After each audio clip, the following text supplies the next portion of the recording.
Hi there Waltineers, I'm Jack and this is Waltineering, a video series where I armchair Imagineer and give the argument for certain projects within the Disney parks. And in previous episodes we've discussed why there should be a Walt Disney animatronic, how to integrate WALL-E within Walt Disney World, and the options for a better inside-out themed ride. But for today, this is only part 1 of a special 2-part episode, where in part 2, which will be available later this week, we'll be talking about the better way in which Disney could easily represent Princess and the Frog at Walt Disney World. But now let's turn our attention to Splash Mountain, as the announcement on June 25th of Splash Mountain's retheme may have caught many by surprise. But it's not as if it wasn't to be expected at some point, as after all, Splash Mountain used the Brer characters that were featured within the problematic 1946 movie, Song of the South. And needless to say, Disney has ensured that that movie has remained firmly within the vault, not to be re-released for many decades for a very good reason.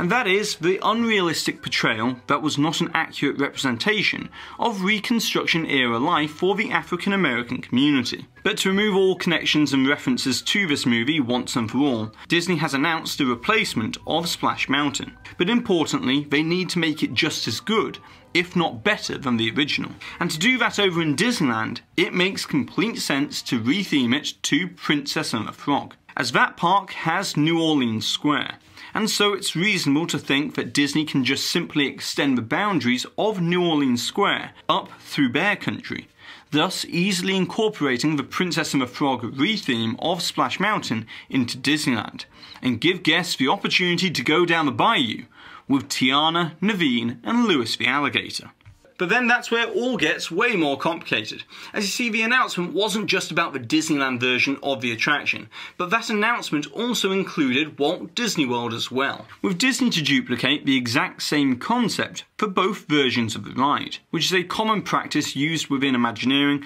to optimise the money and time spent on research and development. However, in this case, it causes a rather big problem over the matter of location, as Splash Mountain in the Magic Kingdom is located right in the middle of Frontierland, which means that a New Orleans-inspired Princess and the Frog attraction will not thematically fit with any of its surroundings. Unless, of course, Frontierland is divided up and split into sections, which is plausible, but it's something I'm going to discuss in part 2 when we talk about a much better way to properly represent Princess and the Frog at Walt Disney World. So if we put to one side the idea of an overhaul of the surrounding area, the next available option to Disney could be to just simply choose a different intellectual property for the retheme of Disney World's Splash Mountain. As after all, we all know that Disney has been very keen in ensuring that every new Disney park project over the past 10 years has been tied back to an already established intellectual property or movie franchise. And so the possible options that I've seen suggested involve Pocahontas or Brother Bear, with the common thread being that the movie storyline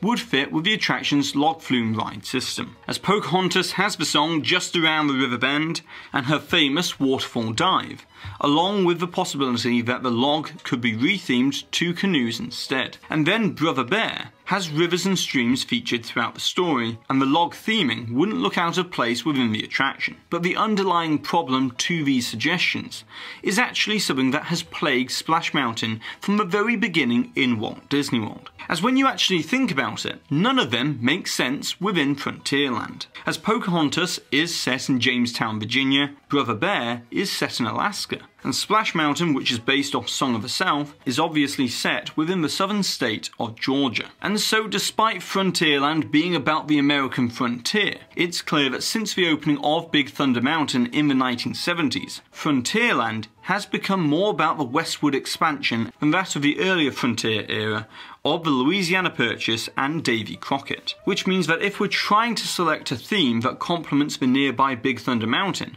then none of the concepts of Pocahontas, Brother Bear, Song of the South or Princess and the Frog will fit within the geographical theme of the western states of Arizona, New Mexico, Utah, Colorado, Nevada and California. So considering that Disney doesn't really have any other intellectual property that could seamlessly fit with Disney World's retheme of Splash Mountain, I think it's about time that Disney do something that they haven't done for quite a while, and that's create an original attraction concept. as the last two non-IP centric attractions that Imagineering designed were Mystic Manor in 2013 at Hong Kong Disneyland and Roaring Rapids in 2016 at Shanghai Disneyland. And the last completely original attraction concept in the United States that was not based on an IP was actually Expedition Everest in 2006. But I feel like Mystic Manor is a prime example within the last decade, showing us that Walt Disney Imagineering can still create a non-IP based attraction that is widely considered by Disney fans who have experienced it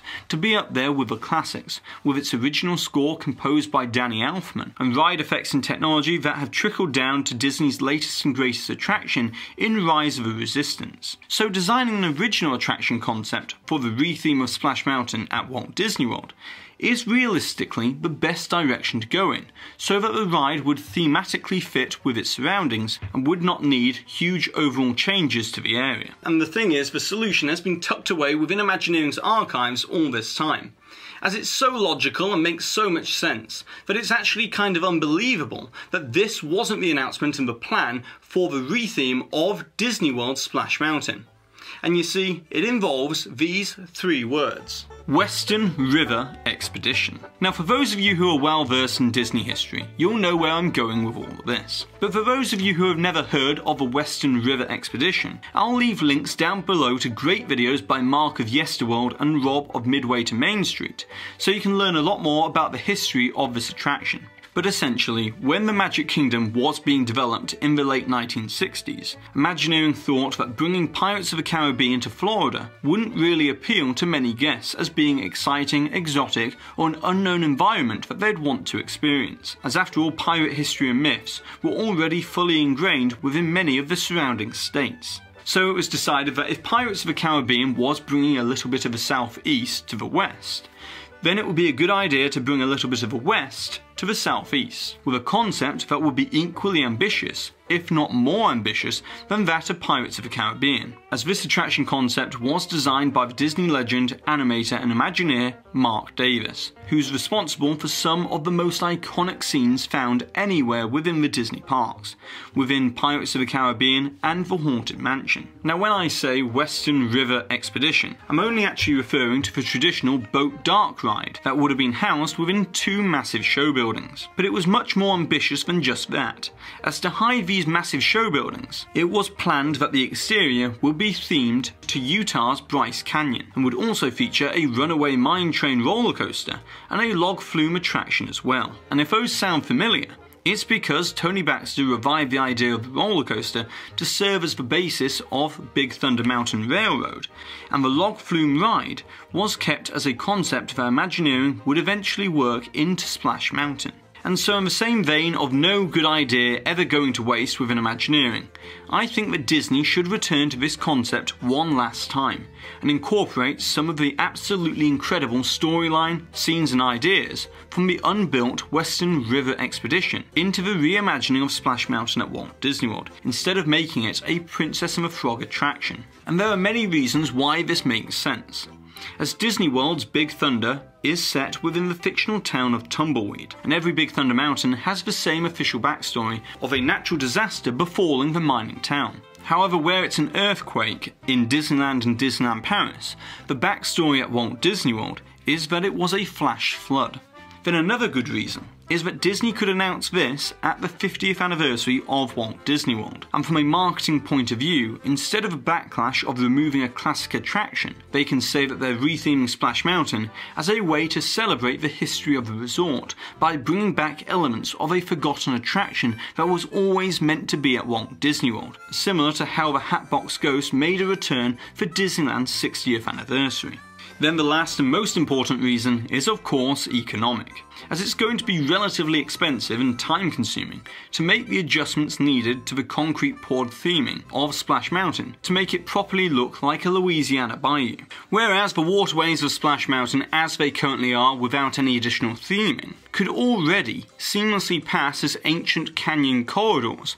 that were carved by previous flash floods. And then the same Bryce Canyon inspired rockwork of Big Thunder Thunder Mountain could easily adorn the outside of the attraction, with this being a rendering that I created to try and help illustrate how Chickapin Hill could become another hoodoo spire in the vague shape of a cowboy, with that distinctive Bryce Canyon concrete poured rockwork to match Big Thunder Mountain, making it so that both attractions thematically complement one another. But the economic factor is more than just the construction costs, but it's also the developmental work, which already has been completed for the show scenes, as Mark Davis created these absolutely beautiful vignettes and story treatment for the Western River Expedition. They'll probably need to be slightly tweaked and updated, but a lot of the core of the attraction is there to build upon, into what I would tentatively title the Western River Canyon, or maybe even Splash Canyon, so therefore it retains some more casual name recognition. But either way, there are just so many brilliant unused concepts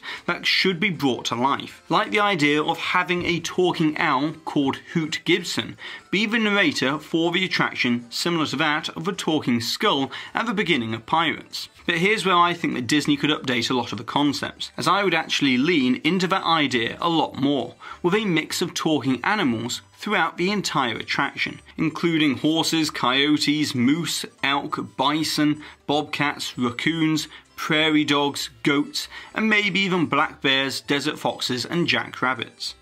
And Imagineering could then draw upon this large list of animals and anthropomorphize them to fit the scenes within the concept art, as this would not only make the scenes work within the restrictive height limitations of the show space within Splash Mountain, but also it would provide an opportunity to really plus some of the jokes and gags within the vignettes. As for an example, I would use raccoons to portray the bandits because of their distinctive facial markings, and then I'd also have bobcats and coyotes portray the cowboys because they're fighting like cats and dogs. Then I would also have this snake oil salesman character be an actual snake, and the saloon would be operated by skunks because that's where you get drunk as a skunk. And lastly, I would have a turkey vulture be the undertaker of the town of Dry Gulch, with the name of Eatin' and Bones. But there are lots of other concepts like stalactites depicting old western tales and icons that could begin the attraction,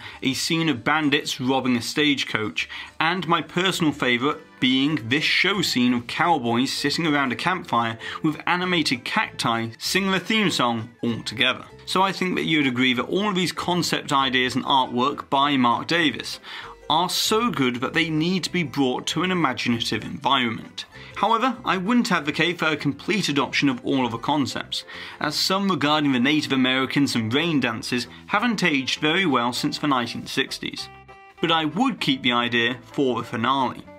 as the Western River Expedition was to feature a massive thunderstorm with lightning and special effects that would end in a huge waterfall. And obviously that would seamlessly fit with a final 50-foot drop of Splash Mountain. So overall, that's my idea for what I would do with the retheme of Splash Mountain at Walt Disney World, to not only give us all a new original attraction telling the story and building upon the folklore of Frontierland, but also it would pay tribute to Mark Davis and Walt Disney World history. But now it's over to you, the Waltineers, as if you agree with me and you think that this would be a better idea for the retheme of Splash Mountain at Walt Disney World, then it'd be great if you could share this video online and help spread the word. But if you have a better idea or a better solution for the retheme of Splash Mountain at Walt Disney World, then I'd absolutely love to read those suggestions down below in the comments section. And of course, don't forget to put the timestamp for where the hidden Mickey appeared